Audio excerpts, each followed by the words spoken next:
Assalamualaikum warahmatullahi ta'ala wabarakatuh. Mari kita lanjut pengajian kita kitab Safinatun Najah. Penjelasan sekarang pada pasal syarat-syarat sujud.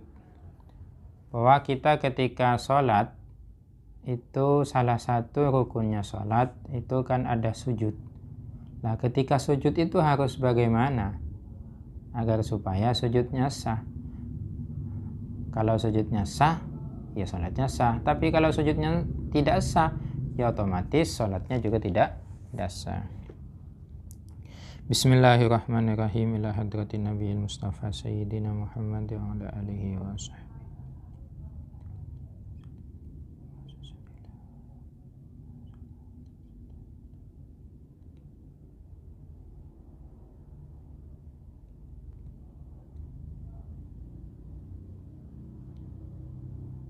Al-Fatihah.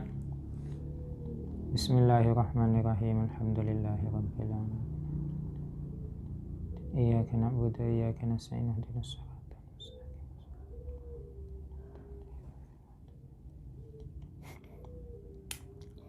Bismillahirrahmanirrahim. Faslon ini adalah suatu pemisah. Syurutus sujudi, adapun syarat-syarat sujud. Sab'atun ialah ada 7. Sujud di sini bukan hanya sujud di dalam sholat saja, tapi bisa sujud syukur, bisa sujud tilawah, itu juga masuk dalam kategori sujud ini. Harus terpenuhi semuanya. 7 syarat. Apa saja itu? Ayas juda berupa harus sujud siapa seseorang ala sab'ati a'dha'in, sujud atas 7 anggota. Apa saja 7 anggota, nanti di belakang ada penjelasannya. Wa antakuna, dan harus ada jabhatuhu, apa dahinya atau keningnya musolli, maksyufatan ialah terbuka. Jadi keningnya, dahinya ini tidak boleh tertutup kalau sujud.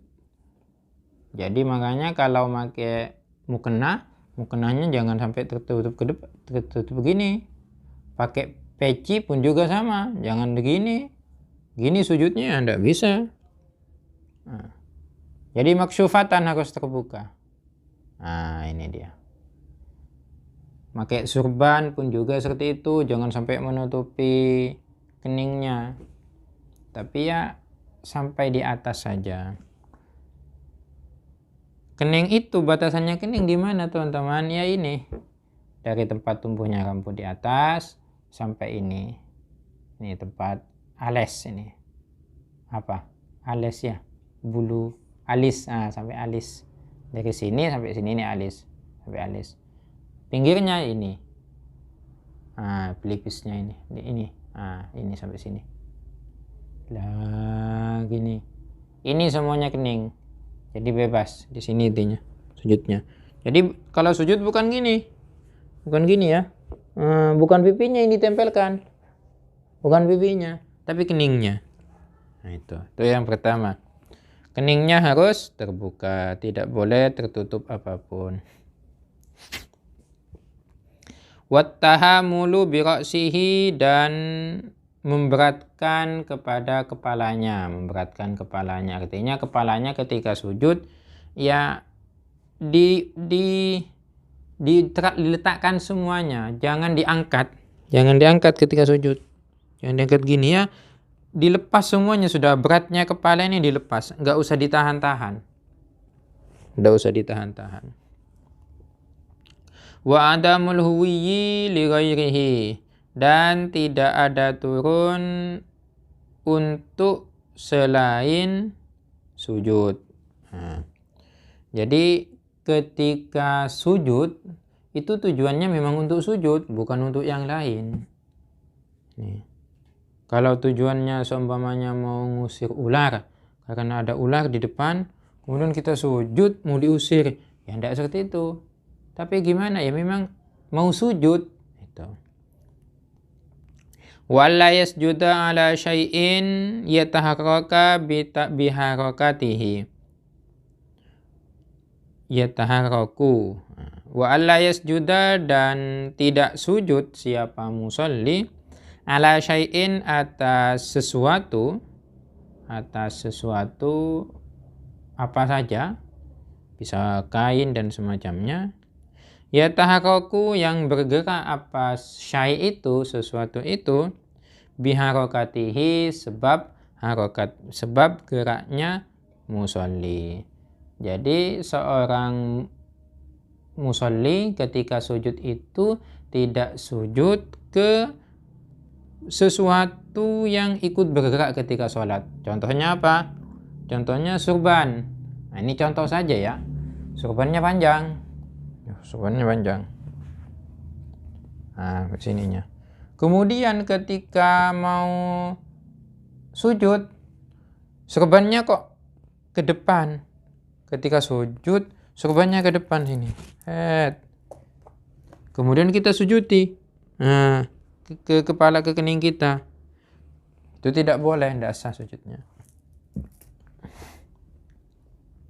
Wartifa'u asafilihi ala a'alihi. Wartifa'u asafilihi, dan meninggikan pantat ini, bagian belakangnya. Bagian belakang ini maksudnya kan pantatnya. Meninggikan bagian pantatnya musolli ala a'alihi, atas bagian atasnya, berarti kepalanya. Jadi ketika sujud yang ditinggikan itu pantatnya. Nah, kepalanya itu direndahkan, ya namanya sujud ya. Sujud seperti itu. Kepalanya di bawah, bokongnya di atas. Ini banyak maknanya, di antaranya dengan sujud mengajarkan kita agar supaya tidak sombong. Kepala, walaupun ini adalah vital, anggota yang vital, yang kalau apa-apa seseorang yang pasti dilihatkan wajahnya, tampan, cantik, dan semacamnya.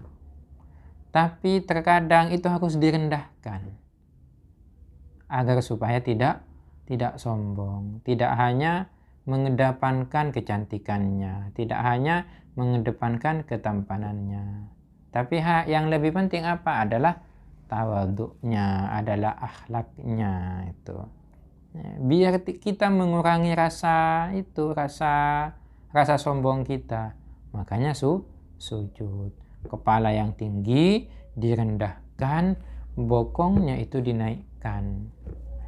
Padahal bokong itu kan tempatnya yang kemaluan itu kan, tapi ditinggikan. Itu bagaimana maksudnya? Biar tidak sombong. Nah, ini makanya sebenarnya teman-teman kalau dikaji di dalam kehidupan kita banyak maknanya.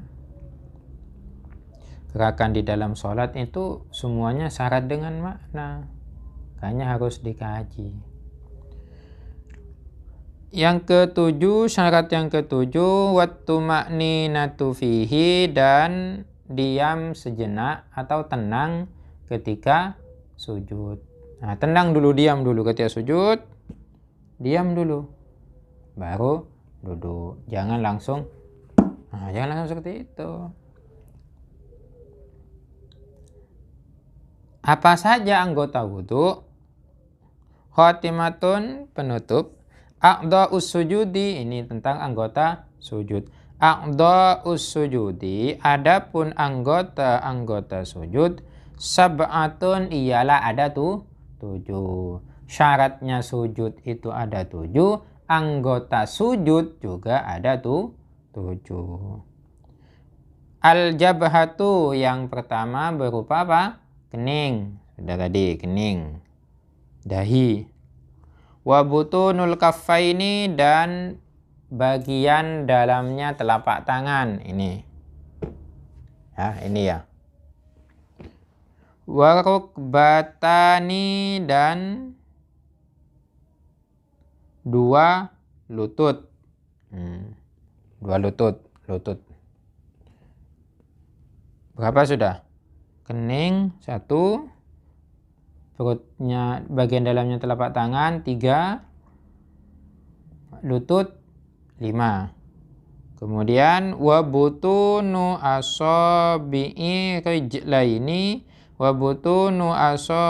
rijlaini dan bagian dalamnya jari-jari kedua kaki. 7 sudah pas. Jadi itu semuanya anggota sujud yang harus diletakkan ke bumi ketika sholat.